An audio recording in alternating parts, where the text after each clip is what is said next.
नमस्कार, जय हिंद। मैं हूं रौनक और आप देख रहे हैं इतने दिनों के बाद फन तंत्र। आप सभी लोगों का स्वागत है। फन तंत्र थोड़ा रेगुलर होगा। मैं बउआ बोल रहा हूँ, इनकी तरफ से माफी मांग रहा हूँ। अरे भाई मेरे को बोलने दे। क्यों बोलने दे? आप तो सिर्फ नोपो पे बोल रहे हैं, आरजे रौनक रिव्यूज पे बोल रहे हैं। इस चैनल के साथ आपने सौतेला व्यवहार किया है नहीं किया? इनके लिए बेन स्टोक्स लिख सकते हैं आपकी। क्यों नहीं ला रहे हो फन तंत्र? भाई साहब कमेंट करके बताइए इनको, थोड़ा इनकी आंखें खोलिए। भाई साहब आता रहेगा यार, आप तो खामखा भड़क रहे हो मतलब नोपो चैनल पर हमने वीडियो डाला है, उसको भी जरूर उसके दर्शन लेना। आज फाइनल मैच है।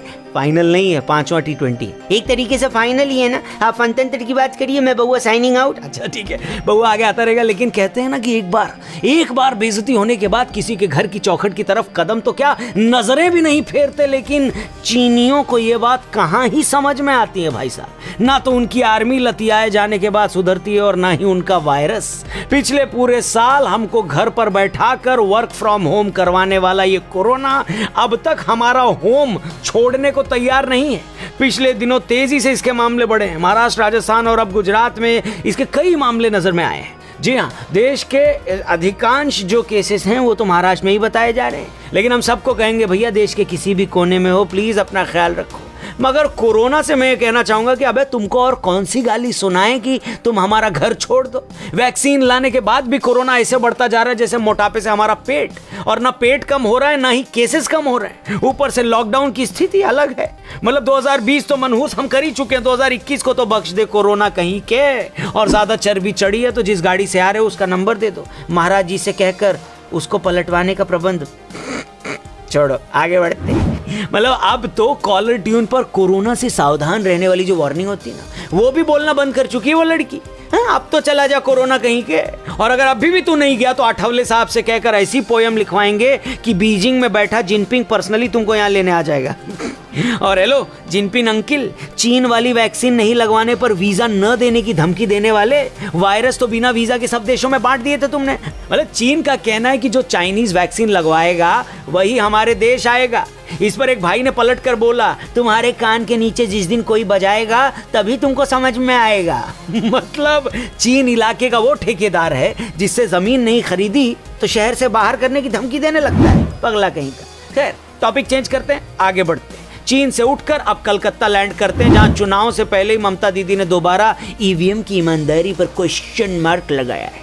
यानी दुनिया में कोरोना के बाद सबसे ज्यादा गाली अगर किसी चीज ने खाई है ना तो वो है ईवीएम। फर्क बस इतना है कि ये तरीके से काम तो करती है। उधर तमिलनाडु, केरल, असम और पुडुचेरी का कहना है कि भैया कभी हमारी भी बात कर लिया करो, हमारे यहाँ भी चुनाव हो रहे हैं। मतलब अगर हमारे यहाँ नेताओं के हाथ पैर नहीं टूटे तो क्या हमको कोई नहीं पूछेगा क्या? वहीं ममता दीदी के विधायकों का भाजपा ज्वाइन करने का सिलसिला जारी है। और जिस तेजी से विधायक भाजपा से कनेक्ट हो जा रहे हैं ना भाई साहब, डर बस इसी बात का है कि कहीं किसी दिन दीदी खुद ही इस फूल को छोड़कर इस फूल को न पकड़ लें।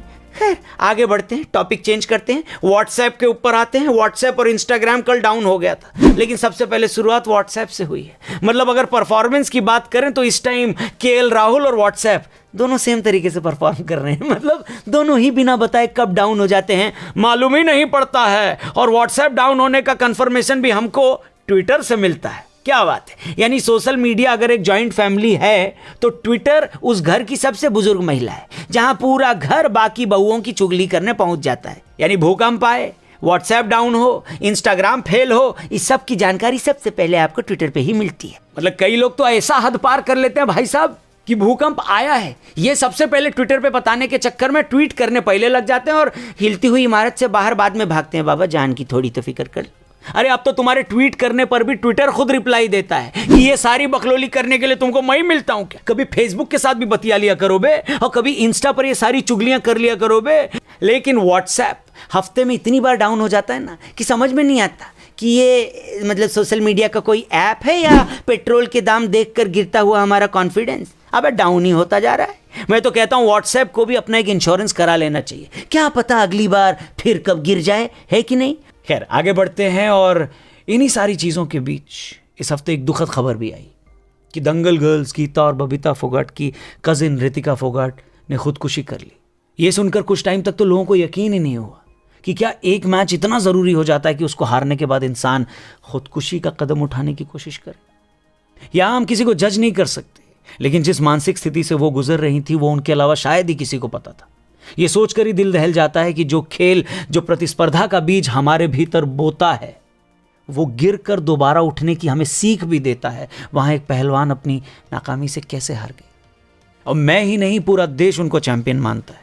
हर उस खिलाड़ी को हम चैंपियन मानते हैं जो कोशिश तो करता है, क्योंकि कोई तमगा या जीत ही आपको चैंपियन नहीं बनाती, बल्कि अपनी कमजोरियों से लड़कर जो इंसान खड़ा होता है, हर वो इंसान एक चैंपियन है। हम बस भगवान से यही प्रार्थना करेंगे कि उनके पूरे परिवार को इस दुख को सहने की शक्ति दे। और आपसे बस हम यही कहना चाहते हैं कि जिस तरीके से खराब टाइम आता है उसी तरीके से वो चला भी जाता है। बस अपने अंदर के फाइटर को कभी मत हारने दें।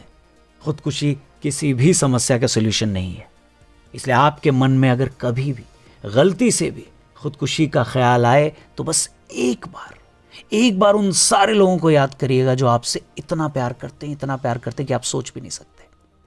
प्लीज उन लोगों के बारे में सोचिएगा, अपना ख्याल रखिएगा।